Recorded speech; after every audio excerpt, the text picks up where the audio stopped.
Hey there, I got a comment from one of my YouTube subscribers to try to explain in layman terms what's going on with all this coronavirus stuff. And I guess here's a humble New York City dermatologist attempt to break it down in a way that I hope everyone can understand.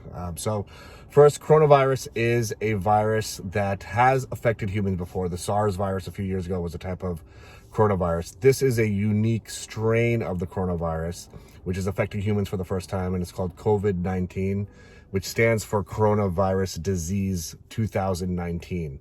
Initially, as you know, I'm sure, started in China, and what should have been really just an epidemic and contained has turned into a global pandemic. And one of the questions folks have is, why? How did this happen? And I think part of it is a lack of the Chinese government being forthcoming with what was going on in Wuhan. And, hopefully, if that were the case, I think there would have been much more of an international effort to contain the disease. But being what it is, it's now everywhere. And, I think part of the reason why it's affecting us the way it is, and politics aside, is just, a lack of a disciplined message and, directives from our government early on. But, we are where we are. And the question is, what do we do now? And I think really the biggest issue now is stopping the acceleration of spread.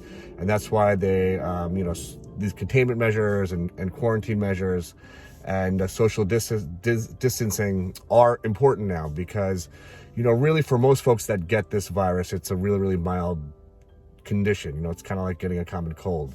But by and large, that's the majority of the population. But people that are at risk are folks that have underlying lung disease and the elderly. Fortunately, this virus doesn't seem to affect children in the same way that it does older folks, which is very fortunate. But the reason why schools are being shut down is to keep kids from being exposed to this virus, some of whom may not express any symptoms at all, and keeping them from spreading it to older family members when they come home or to faculty members at school. And, a lot of the problems here are with, the hysteria that's been brewing is that there's not a centralized government message as to what folks should do. So, where I live in Long Island, one school district is open when the neighboring town school district is closed. And, they just announced that all of our schools are going to be closed for 2 weeks in Nassau County.